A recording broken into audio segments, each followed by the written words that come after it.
ಇದು ನೋಡಿ, ಇದು ನಾನು ಉಂಟಲ್ಲ ತೆಗೆದು ತಗೊಂಡು ಬಂದು ಇಟ್ಟಿದ್ದೆ, ಎಲ್ಲ ರೆಡಿ ಮಾಡಿ ಇಟ್ಟಿದ್ದೇನೆ. ಇದು ಸುಡಮನಸ್ ನೋಡಿ, ಇದು ಇದು ಸಹ ಹಾಗೆ ಗಿಡದ ಬೆಳವಣಿಗೆಗಿರುವಂಥದ್ದು ನೋಡಿ. ಇಲ್ಲೇ ಬರೆದಿದ್ದಾರೆ 200 ಗ್ರಾಮನ್ನು 1 ಲೀಟರ್ ನೀರಿನಲ್ಲಿ ಕಲಸಿಕೊಂಡು ಸೋಸಿದ ದ್ರಾವಣವನ್ನು ಸಿಂಪಡಿಸಿ. ಸೋಸೋದು ಯಾಕೆ ಅಂತ ಹೇಳಿದರೆ, ನಾವು ಸ್ಪ್ರೇ ಮಾಡ್ತೇವಲ್ಲ, ಅದು ಏನು ಹೇಳೋದು, ಅದರಲ್ಲಿ ಏನಾದರೂ ಕಸ ಏನಾದರೂ ಇದ್ದರೆ ಸ್ಪ್ರೇ ಆಗೋದಿಲ್ಲ, ಅದಕ್ಕೋಸ್ಕರ ಅದರಲ್ಲಿ ಹಾಗೆ ಬರೆದಿಡುವಂಥದ್ದು.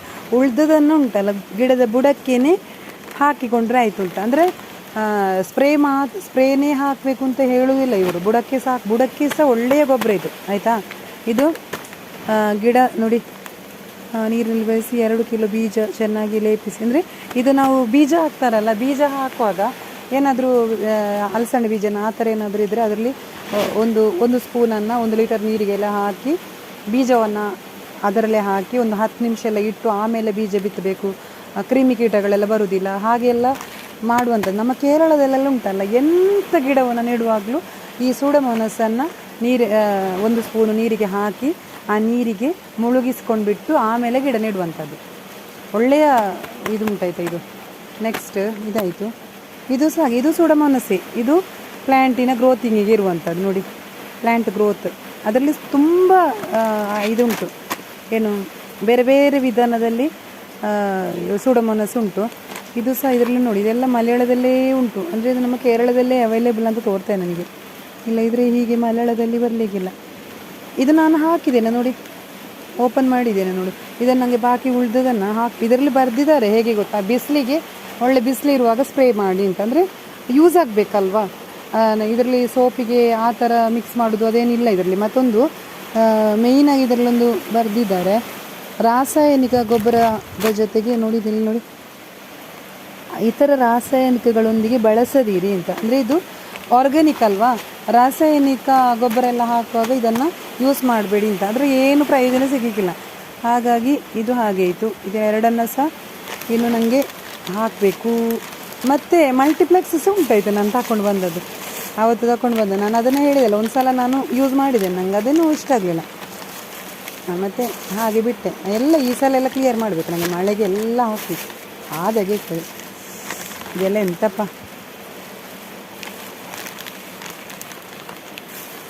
ಏನೆಲ್ಲೋ ಉಂಟಾಯ್ತು. ಇದು ಪ್ರಾಡಕ್ಟ್ ಇದು ಫಂಗಸ್ಸಿಗೆ ಆಯಿತಾ, ಫಂಗಸ್ಸಿಗೆ ಇರುವಂಥದ್ದು.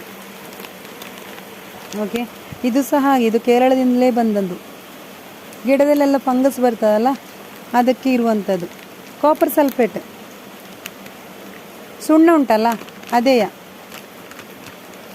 ಫಂಗಸ್ ಬರುವಾಗ. ಅಂದರೆ ಈಗಲ್ಲ, ಇನ್ನು ಜಾಸ್ತಿ ಮಳೆ ಬರುವಾಗ ಗಿಡ ಏನಾಗ್ತದೆ ಅಂತ ಹೇಳಿದರೆ, ಒಂದು ಪಾಚಿ ಬರ್ತದಲ್ಲ, ಆವಾಗ ಇದನ್ನು ಹಾಕಿದರೆ ಆಯಿತು. ನಮ್ಮ ಫ್ಲೋರಿನ ಕೆಳಗೆಲ್ಲ ಪಾಚಿ ಬಂದು ಜಾರುವುದಿಲ್ವಾ, ಅದಕ್ಕೆ ಇರುವಂಥದ್ದು, ಆಯಿತಾ. ಇದು ಗಿಡದ ಗ್ರೋತಿಂಗಿಗೆ ಇರುವಂಥದ್ದನ್ನು ಹಾಕುವ. ಇದನ್ನು ಸಹ ಹಾಕುವ. ಇದೆಲ್ಲ ಆರ್ಗ್ಯಾನಿಕ್, ಆಯಿತಾ, ಎಲ್ಲ ಗಿಡದ ಗ್ರೋತಿಂಗಿಗೆ ಇರುವಂಥದ್ದು ಇದೆಲ್ಲ.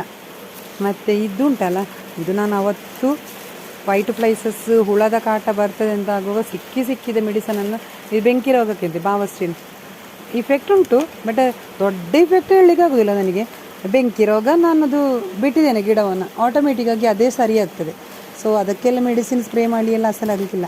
ಅದೊಂದು ಟೈಮಲ್ಲಿ ಬರ್ತದೆ, ಮತ್ತೊಂದು ಟೈಮಾಗಿ ಹೋಗ್ತದೆ. ನಾನದು ಮೆಡಿಸಿನ್ ಸ್ಪ್ರೇ ಮಾಡಿ ಸ್ಟಾಪ್ ಆಗ್ತದೆ ಅಂತ ನನಗೇನು ವಿಶ್ವಾಸ ಇಲ್ಲ. ಆಯಿತು, ಇನ್ನುಂಟು ತುಂಬ ಮೆಡಿಸಿನ್ ಉಂಟು, ಇಲ್ಲೆಲ್ಲ ಗುಜಿರಿ ಶಾಪಿನಾಗೆ ಆಗಿದೆ ಈಗ. ನನಗೆ ಮಕ್ಕಳನ್ನು ಮೇಲೆ ಕರ್ಕೊಂಡು ಬರೋದಿಲ್ಲ ಅಂತ ಹೇಳೋದು ಇದಕ್ಕೆ ನೋಡಿ. ಎಲ್ಲ ಕಡೆಯಲ್ಲಿ ಸಹ ಇದೇ ಇರೋದು ನೋಡಿ. ಇದು ಸಹ ಹಾಗೆ, ನಾನು ಅವತ್ತು ತಗೊಂಡು ಬಂದದ್ದು ಗಿಡದ ಇದಕ್ಕೆ. ಈ ಸುಣ್ಣ ಉಂಟಲ್ಲ, ಅದೇ ಕಾಪರ್ ಸಲ್ಫೇಟ್ ಉಂಟಲ್ಲ ಅದು. ಮತ್ತು ಇದು ಇದೆ ಇನ್ಸೆಕ್ಟಿಗೆ, ನಮ್ಮ ನೋಡಿ ಇನ್ಸೆಕ್ಟ್. ಇದೆಲ್ಲ ಓಪನ್ ಮಾಡೋದೈತಾ, ನಾನು ಯೂಸ್ ಮಾಡಲಿಲ್ಲ. ನನಗೆ ಪೇಗಸಸ್ ಬಂದ ನಂತರ ಬೇರೆ ಯಾವ ಮೆಡಿಸಿನನ್ನು ಸಹ ನಾನು ಸ್ಪ್ರೇ ಮಾಡಲಿಲ್ಲ. ಇನ್ನು ಫುಲ್ ಕಡಿಮೆ ಮಾಡಿದ್ದೇನೆ. ಇದು ಸ್ಪ್ರೇ ಬಿಡೋದನ್ನು ಎಲ್ಲ ಕಮ್ಮಿ ಮಾಡಿದ್ದೇನೆ, ಬೇಡ ಅಂತೇಳಿ ಸಾಕು. ಇನ್ನು ಹೀಗೆಲ್ಲ ಸ್ಪ್ರೇ ಮಾಡಿದರೆ ಆಗೋದಿಲ್ಲ ನೋಡಿ. ಆ್ಯಕ್ಟಿವ್ ಝೈಮ್ ಸಿಕ್ಕಿತ್ತು, ಆ್ಯಕ್ಟಿವ್ ಝೈಮ್. ಇದು ಆ್ಯಕ್ಟಿವ್ ಮ್ಯಾಕ್ಸಿಗಿಂತಲೂ ಸಹ ಸ್ವಲ್ಪ ಸ್ಟ್ರಾಂಗ್ ಅಂತ ಹೇಳಿದರೆ, ಇದರ ಇಫೆಕ್ಟು ಬೇಗ ಸಿಗ್ತದೆ ನೋಡಿ. ಅದಕ್ಕಿಂತ ಸ್ವಲ್ಪ ಸ್ಟ್ರಾಂಗ್ ಇದೆ ಇದು. ಹೂ ಆಗಲಿಕ್ಕೆಲ್ಲ ಬೆಸ್ಟ್, ಹೂ ಕಾಯಿ ಆಗಲಿಕ್ಕೆಲ್ಲ ಆ್ಯಕ್ಟಿವ್ ಝೈಮ್ ತುಂಬಾ best. Active ಝೈಮ್, active Max, active ಝೈಮ್, active 80 ಈ 3 ಸಿಗ್ತದೆ. ಈ 3ಅನ್ನು ಸಹ ಒಟ್ಟಿಗೆ ನೀರಿಗೆ ಹಾಕಿ ಡೈಲ್ಯೂಟ್ ಮಾಡಿ ಬಿಡ್ಬೋದು, ಸ್ಪ್ರೇ ಮಾಡ್ಬೋದು ಆಯಿತಾ. 3 ನನಗೀಗ 180-200 ಗಿಡದ ಹತ್ರ ಉಂಟು. ಫುಲ್ ಬಾಟ್ಲನ್ನೇ 3 ಬಾಟ್ಲನ್ನು ಸಹ ನೀರಿಗೆ ಹಾಕೋದು, ಸ್ಪ್ರೇ ಮಾಡೋದು ಅಷ್ಟು ಗಿಡಕ್ಕೆ ಬರುವಾಗೆ. ಅಂದರೆ ಒಂದು 50 ಲೀಟ್ರೆಲ್ಲ 50-60 ಲೀಟ್ರೆಲ್ಲ ಬೇಕಾಗ್ತದೆ ನನಗೆ. ಅಷ್ಟಕ್ಕೆ 60 ಲೀಟ್ರ್ ಎಬೋನೇ ಬೇಕಾಗ್ತದೆ. ನಾನು ಡ್ರಮ್ಮಲ್ಲಿ ಮಾಡೋದು, ಲೀಟ್ರೆಲ್ಲ ನಾನು ನೋಡಲಿಕ್ಕಿಲ್ಲ, ಡ್ರಮ್ಮಲ್ಲಿ ಒಂದು ಅಂದಾಜು ಸಿಗ್ತಲ್ಲ ನನಗೆ. ಹಾಗೆ ಮಾಡಿ ಎಲ್ಲ ಈ ಬಾಟ್ಲಲ್ಲಿದ್ದದನ್ನೆಲ್ಲ ಎಲ್ಲ ಹಾಕಿ ಫುಲ್ ಸ್ಪ್ರೇ ಮಾಡಿ ಬಿಡೋದು, ಒಳ್ಳೆ ರಿಸಲ್ಟ್ ಬರ್ಬೋದು. ಹಾಗೆ ಈ 3ಅನ್ನು ಒಟ್ಟಿಗೆ ಹಾಕಿದರೆ ಆಯಿತು. ಯಾರಿಗಾದರೂ ಬೇಕು ಅಂತಾದರೆ ಈ ಮೋದಿ ಕೇರ್ನ ಶಾಪಲ್ಲೆಲ್ಲ ಇರ್ತದೆ. ನನಗೆ ಕಮೆಂಟ್ ಮಾಡ್ತಾರೆ ಒಬ್ಬರು, ಅವರು ಒಂದು ಸಲ ಹೇಳಿದರು, ನಿಮಗೆ ಬೇಕು ಅಂತಾದರೆ ಹೇಳಿ ಮೇಡಮ್, ನಾನು ಅದು ಕೊರಿಯರ್ ಮಾಡುವ ಅಂತ. ಹಾಗೇನಾದರೂ ಇದ್ದರೆ ನೀವು ಮೋದಿ ಕೇರಿನ ಇವರು ನೀವೇ, ಇದು ನನಗೆ ಅವರ ಹೆಸರು ಸಹ ಗೊತ್ತಿಲ್ಲ, ಒಂದು ಕಮೆಂಟ್ ಮಾಡಿ ಆಯಿತಾ. ಆಗ ಯಾರಿಗಾದರೂ ಬೇಕು ಅಂತಾದರೆ ಅವರಿಗೆ ರಿಪ್ಲೈ ಕೊಟ್ಟರೆ ಆಯಿತು ಆಯಿತಾ. ನನ್ನ ಕಮೆಂಟಲ್ಲಿ ನೋಡಿ ನೀವು ಅವರ ಮೆಸೇಜ್ ಏನಾದರೂ ಉಂಟು ಅಂತಾದರೆ ಅವರಲ್ಲಿ ಕೇಳಿದರೆ ಅವರು ನಿಮಗೆ ಕಾಂಟ್ಯಾಕ್ಟ್ ಮಾಡಿದರೆ ಬೇಕಿದ್ದರೆ ಕೊರಿಯರ್ ಮಾಡಿಯಾರು ಆಯಿತಾ. ಸೊ ಹಾಗಿದ್ರೆ ಇಷ್ಟ ಆಯ್ತಲ್ಲ, ನಾನೆಲ್ಲ ಹುಡುಕ್ತಾ ಇದ್ದೇನೆ, ಇನ್ನೂ ಸಹ ಉಂಟಲ್ಲಿ ಮಲ್ಟಿಪ್ಲೆಕ್ಸ್ ಎಲ್ಲ ಸಿಕ್ಕಿದೆ ನನಗೆ, ಎಲ್ಲವೂ ಇಟ್ಟೀಗ. ಮಲ್ಟಿಪ್ಲೆಕ್ಸ್ ನಾನೆಲ್ಲ ತರಿಸಿದ್ದು ಉಂಟಲ್ಲ, ನಮ್ಮ ಈ ಕಡೆಯಿಂದಲೇ ಕೇರಳದಿಂದಲೇ ತರಿಸಿದ್ದು, ಎಲ್ಲೋ ಇಟ್ಟೆ ಸ್ವಲ್ಪ. ಇಲ್ಲಿಟ್ಟೆ ಚಂದ ಅಂತ ನೋಡಿ, ಇಲ್ಲಿಟ್ಟಿದ್ದೇನೆ. ಇದು ವೆಜಿಟೇಬಲ್ಸಿಗೆಲ್ಲ ಒಳ್ಳೇದಾಗ್ತದೆ ಆಯಿತಾ ನೋಡಿ, ಮಲ್ಟಿಪ್ಲೆಕ್ಸ್. ಇದನ್ನು ಸಹ ಹಾಗೆ ಎಲ್ಲ ನೀರಿಗೆ ಹಾಕಿ ಫುಲ್ ಡೈಲ್ಯೂಟ್ ಮಾಡಿ ಸ್ಪ್ರೇ ಮಾಡಬೇಕು. ಎಂತ ಆಗ್ತದೆ ಅಂತ ನೋಡು.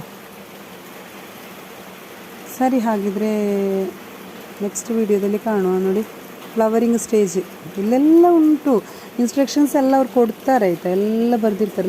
ಈ ವೆಜಿಟೇಬಲ್ಗೆ 25 ಡೇಸಿಗೆ ಒಮ್ಮೆ ಹಾಕಬೇಕಾಗ್ತದೆ, ಮತ್ತು non leaf vegetarian, flowering onion,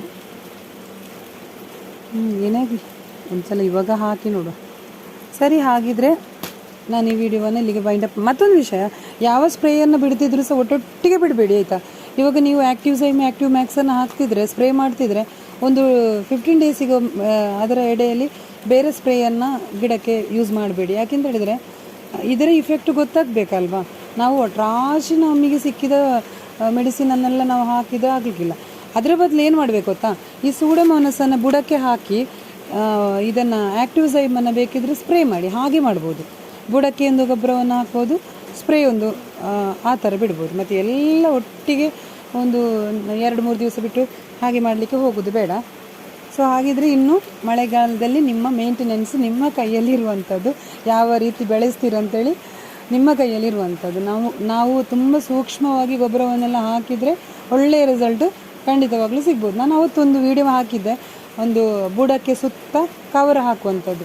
ಅದು ಒಳ್ಳೆಯ ಒಂದು ವಿಧಾನ ಅಂತಲೇ ಹೇಳ್ಬೋದು. ಮಾತ್ರ ಅದಕ್ಕೆ ಕ್ಷಮೆ ಬೇಕು ನಮಗೆ ಅಂದರೆ ಗಿಡದ ಬಗ್ಗೆ, ಗಿಡದಲ್ಲೇ ಮುಳುಗಿರುವವರಿಗೆಲ್ಲ ಬೆಸ್ಟ್. ನನಗೆಂದರೆ ಇವಾಗ ಆಗೋದಿಲ್ಲ, ನಾನು ಈ ವರ್ಷ ಮಾಡಬೇಕು ಅಂತ ಭಾವಿಸಿದ್ದೆ, ನೋಡಬೇಕು, ಟ್ರೈ ಮಾಡ್ತೇನೆ, ಆದರೆ ಹಾಕಬೇಕು. ಯಾಕೆಂತ ಹೇಳಿದರೆ ನನಗೆ ಕೆಲಸಕ್ಕೆ ಹೋಗ್ತಿದ್ದೇನೆ, ಮಗು ಎಲ್ಲ ಆಗುವಾಗ ಆಗೋದಿಲ್ಲ. ಕೆಲವು ಟೈಮ್ ಸಿಕ್ಕುವಾಗ ನನ್ನ ಮೇಲೆ ಬಂದು ಇದರ ಮೇಂಟೆನೆನ್ಸನ್ನು ಮಾಡ್ತಾ ಇದ್ದೇನೆ ಹೊರತಾಗಿ ನನಗೆ ಅದರಲ್ಲೇ ಮುಳುಗಲಿಕ್ಕೆ ಆಗೋದಿಲ್ಲ. ಸೊ ಅದು ಮಾಡಿದರೆ ಉಂಟಲ್ಲ ಬೆಸ್ಟ್. ನಾನು ನೋಡ್ತೇನೆ, ನನಗೆ ಟ್ರೈ ಮಾಡಬೇಕು. ಹಾಗೆ ಮಾಡಿದರೆ ಬುಡಕ್ಕೆ ನಮಗೆ ಗೊಬ್ಬರ ಹಾಕ್ಬೋದಾಯ್ತಾ, ಅಂದರೆ ನೀರು ನಿಲ್ಲುವುದಿಲ್ಲ, ಕೊಳೆತೋಗೋದಿಲ್ಲ ಅಲ್ಲ. ಹಾಗೆ ಮಾಡಿದರೆ ನಾವು ಬುಡಕ್ಕೆ ಗೊಬ್ಬರ ಹಾಕಿ ಮೇಂಟೆನೆನ್ಸ್ ಮಾಡ್ಬೋದು. ಮತ್ತೊಂದು ವಿಷಯ, ಈ ವಿಪರೀತ ಮಳೆ ಗಿಡಕ್ಕೆ ಬೀಳುವ ಕಾರಣ ಅಲ್ವಾ ಮೊಗ್ಗು ನಿಲ್ಲದು. ಬುಡಕ್ಕೆ ನಾವು ಗೊಬ್ಬರ ಹಾಕಿದರೂ ಸಹ ದೊಡ್ಡ ನಮಗೆ ರಿಸಲ್ಟ್ ಬರ್ಬೋದು ಅಂತ ನಾನು ಹೇಳುವುದಿಲ್ಲ. ಬುಡಕ್ಕೆ ಗೊಬ್ಬರ ಆಯಿತು, ಚಿಗುರು ಬಂತು, ಈ ವಿಪರೀತ ಮಳೆ ಬರುವಾಗ ಚಿಗುರು ನಿಲ್ತದ, ಮೊಗ್ಗು ಬರ್ತದ, ಮೊಗ್ಗು ಬರುವುದಿಲ್ಲ, ಹಾಗೆಲ್ಲ ಪ್ರಾಬ್ಲಮ್ ಬರ್ತದೆ. ನಾವು ಎಷ್ಟು ಮೆಡಿಸಿನ್ ಸ್ಪ್ರೇ ಮಾಡಿದರೂ ಸಹ ಲೀಫಲ್ಲಿ ಅಷ್ಟು ನಿಲ್ಲುವುದಿಲ್ಲ. ಬುಡಕ್ಕೆ ಸಿಕ್ಕಿದಷ್ಟು ಗೊಬ್ಬರ ಲೀಫಿಗೆ ಹಾಕಿದರೆ ಸಿಗುವುದಿಲ್ಲ. ಸೊ ಹಾಗಾಗಿ ಅದೊಂದು ಪ್ರಾಬ್ಲಮ್ ಬರ್ತದೆ ನಮಗೆ. ಮತ್ತು ಕೆಲವರು ಸೋಲಾರಲ್ಲಿ ಇಡುವ ಆ ಪ್ಲ್ಯಾನಲ್ಲಿ ಇರ್ತಾರೆ, ಅದು ಸಹ ಸಕ್ಸಸ್ ನನಗೆ ಕಾಣಲಿಕ್ಕಿಲ್ಲ. ಯಾಕೆ ಗೊತ್ತಾ, ಸೋಲಾರಲ್ಲಿ ಇಟ್ಟರೆ ಬಿಸಿಲಿಲ್ಲದಿದ್ದರೆ ಸೋಲಾರ್ ಅದರೊಳಗೆ ಆ ಒಂದು ಪಕ್ಕ ರಿಸಲ್ಟ್ ಸಿಗಲಿಕ್ಕಿಲ್ಲ. ನೀರು ಬೀಳುವುದಿಲ್ಲ ಅಂದರೆ ಮಾತ್ರ ಗಿಡದೊಂದು ಅಂದರೆ ಗಿಡದ ಸೇಫ್ ಅದನ್ನು ಮಾಡ್ಬೋದೇ ಹೊರತಾಗಿ ಅದರ ಇಳುವರಿಯನ್ನು ಜಾಸ್ತಿ ಪಡೀಲಿಕ್ಕೆ ಸಾಧ್ಯ ಅಂತ ನನಗೆ ತೋರುವುದಿಲ್ಲ. ಸೊ ಹಾಗಿದ್ದರೆ ಈ ವಿಡಿಯೋಸ್ ನಿಮಗೆ ಇಷ್ಟ ಆಗಿರ್ಬೋದು ಅಂತ ಭಾವಿಸ್ತೇನೆ ನಾನು. ಮತ್ತೊಂದು ರಿಕ್ವೆಸ್ಟೆಡ್ ವಿಡಿಯೋ ಇತ್ತು, ಗಿಡ ಮಾಡುವಾಗ ನೀವು ಹೇಗೆ ಗೊಬ್ಬರವನ್ನೆಲ್ಲ ಯೂಸ್ ಮಾಡ್ತೀರಾ ಅಂತೇಳಿ. ನಾನು ತುಂಬ ವೀಡಿಯೋ ಅಪ್ಲೋಡ್ ಮಾಡಿದ್ದೇನೆ. ಇವಾಗ ಏನು ಗೊತ್ತಾ, ನಾನು ಇವಾಗ ಆ ವೀಡಿಯೋಸನ್ನು ಅಪ್ಲೋಡ್ ಮಾಡುವಾಗ ನನ್ನ ಸಬ್ಸ್ಕ್ರೈಬರ್ಸ್ಗೆ ಕೆಲವರಿಗೆ ಅಂದರೆ ನನ್ನಂಥವರಿಗೆ ಅಂತ ಹೇಳಿದರೆ, ನಾನು ಇವಾಗ ಗಿಡದ ಸಾಧಾರಣ ಮೇಂಟೆನೆನ್ಸ್ ಮಾಡಿ ಮಾಡಿ ಮಾಡಿ ನನಗೆ ಒಂದು ಲೆವೆಲಿಗೆ ಬಂದಿದ್ದೇನೆ ನಾನು. ಹಾಗಿರುವವರಿಗೆ ನಾವು ಇದನ್ನೇ ಇವರೆಂತಪ್ಪ ಹೇಳಿದನ್ನೇ ಹೇಳ್ತಾರೆ ಅಂತ ಆಗ್ತದೆ. ನಾನು ಈ ಹೇಳಿದನ್ನೇ ಹೇಳೋದು ಯಾಕೆ ಅಂತ ಹೇಳಿದರೆ, ನನಗೆ ಕಮೆಂಟ್ ಮಾಡ್ತಾರೆ ತುಂಬ ಜನ, ಹೇಗೆ ಮೇಡಮ್ ಅಂತ. ಪಾಪ ಅವರಿಗೆ ಗೊತ್ತಿರೋದಿಲ್ಲ, ಅವರು ಹೊಸ ಸಬ್ಸ್ಕ್ರೈಬರ್ಸ್ ಅಲ್ವಾ, ಅವರಿಗೆ ಹೊಸ ಗಿಡ ನೆಡುವವರು, ಅವರಿಗೆ ವಿಷಯ ಗೊತ್ತಿರುವುದಿಲ್ಲ. ಹಾಗಾಗಿ ಅವರು ಪುನಃ ಕೇಳ್ತಾರೆ. ನಾವು ಹಾಗೆ ಈ ವಿಡಿಯೋ ಮಾಡುವಾಗ ಅದರ ಎಡೆಯಲ್ಲಿ ನಾವು ಅದರ ಒಂದು ಎಕ್ಸ್ಪ್ಲನೇಷನನ್ನು ಕೊಡ್ತೇವೆ. ಅದು ಕೆಲವರಿಗೆ ಆಗೋದಿಲ್ಲ, ಬೋರ್ ಆಗ್ತದೆ, ಎಷ್ಟು ಮಾತಾಡಿದನ್ನೇ ಮಾತಾಡ್ತಾರೆ ಅಂತ ಹೇಳಿ. ಸೊ ಹಾಗಾಗಿ ದಯವಿಟ್ಟು ಸ್ವಲ್ಪ ಕ್ಷಮೆ ಇಟ್ಕೊಂಡು ನೀವು ಕೇಳಿದನ್ನು, ಈ ವಿಡಿಯೋವನ್ನು, ನಾನು ಈ ಅಪ್ಲೋಡ್ ಮಾಡೋ ವಿಡಿಯೋವನ್ನು ಕೆಲವು ಹೇಳೋದನ್ನೇ ಹೇಳ್ತೇನೆ ಅಂತ ಹೇಳಿ ಭಾವಿಸಬೇಡಿ ನೀವು. ಅದು ಹೊಸ ಗಿಡ ನೆಡುವವರಿಗೆ ಹೆಲ್ಪ್ ಆಗ್ತದೆ. ಹಾಗೆ ನಿಮಗೆ ಡೌಟ್ ಉಂಟು ಅಂತಾದರೆ ಉಂಟಲ್ಲ, ನನ್ನ ವೀಡಿಯೋಸ್, ಮೊದಲಿನ ವೀಡಿಯೋಸನ್ನು ನೀವು ಒಮ್ಮೆ ನೋಡಿ.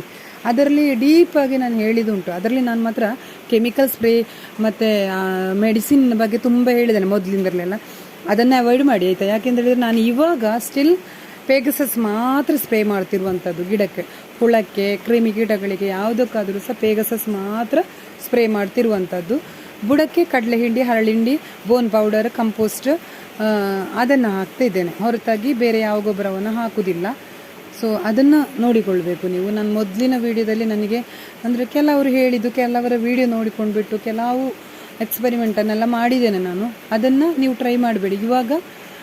ಇವಾಗ ಸ್ಟಿಲ್ ನನ್ನ ವಿಡಿಯೋ ನೋಡಿ ಯಾವುದು ನಾನು ಗೊಬ್ಬರ ಹಾಕ್ತಿದ್ದೇನೆ ಆ ರೀತಿಯಾಗಿ ಗೊಬ್ಬರವನ್ನು ಹಾಕಿ ಆಯಿತಾ. ಮತ್ತು ಈ ಲೀಫನ್ನು ಕಟ್ ಮಾಡುವಂಥದ್ದು, ಒಂದೊಂದು ಲೀಫನ್ನು ಬಿಟ್ಟು ಕಟ್ ಮಾಡುವಂಥದ್ದು, ಗಿಡ ಮಾಡೋದು ಹೇಗೆ, ಮತ್ತು ಇನ್ನೊಂದಪ್ಪ ತುಂಬ ಅಂದರೆ ಯಾವ ರೀತಿಯಾಗಿ ನಾವು ಟ್ರಿಮ್ ಮಾಡಬೇಕು, ಅದರ ವೀಡಿಯೋಸ್ ಎಲ್ಲ ತುಂಬ ನಾನು ಮೊದಲು ವೀಡಿಯೋ ಅಪ್ಲೋಡ್ ಮಾಡಿದ್ದೇನೆ. ಅದನ್ನು ಜಸ್ಟ್ ಒಮ್ಮೆ ನೀವು ನೋಡಿ ಆಯಿತಾ. ಅದರಲ್ಲೂ ಡೌಟ್ ಇದೆ ಅಂತಾದರೆ ಹೇಳಿ, ನಾನು ವಿಡಿಯೋವನ್ನು ಅಪ್ಲೋಡ್ ಮಾಡ್ತೇನೆ. ಒಂದು ವಿಡಿಯೋ, ಮೊದಲಿನ ವೀಡಿಯೋಸನ್ನೆಲ್ಲ ಕಟ್ ಮಾಡಿ ನಾನು ಒಂದು ವಿಡಿಯೋ ಅಪ್ಲೋಡ್ ಮಾಡ್ತೇನೆ. ಅದೊಂದು ಹೆಲ್ಪ್ ಆದಿತ್ತು ನಿಮಗೆಲ್ಲರಿಗೆ ಸಹ. ಹೊಸ ಗಿಡ ಮಾಡುವವರಿಗೆ ಮಾಡ್ತೇನೆ, ನನಗೆ ಟೈಮ್ ಇಲ್ಲದ ಕಾರಣ ಮಾಡಲಿಕ್ಕೆ ಆಗಲಿಲ್ಲ. ಮೊದಲು ಅಪ್ಲೋಡ್ ಮಾಡಿದ ವೀಡಿಯೋಸಲ್ಲಿ ಇಂಪಾರ್ಟೆಂಟ್ ಯಾವುದುಂಟು ಅದನ್ನೆಲ್ಲ ಕಟ್ ಮಾಡಿ ಒಂದೇ ವಿಡಿಯೋ ಮಾಡಿ ಅಪ್ಲೋಡ್ ಮಾಡಬೇಕು ಅಂತಿದ್ದೇನೆ. ಆಗ ಅದು ತುಂಬ ಹೆಲ್ಪ್ ಆದಿತ್ತು ಎಲ್ಲರಿಗೂ ಸಹ. ಸೊ ಹಾಗಿದ್ದರೆ ಈ ವಿಡಿಯೋಸ್ ನಿಮಗೆ ಇಷ್ಟ ಆಗಿರ್ಬೋದು ಅಂತ ಭಾವಿಸ್ತೇನೆ. ಇಷ್ಟ ಆಗಿದ್ದರೆ ಲೈಕ್ ಮಾಡಿ, ಶೇರ್ ಮಾಡಿ, ಕಮೆಂಟ್ ಮಾಡಿ, ಅದೇ ಥರ ಸಬ್ಸ್ಕ್ರೈಬ್ ಮಾಡಿ. ಓಕೆ, ಬಾಯ್.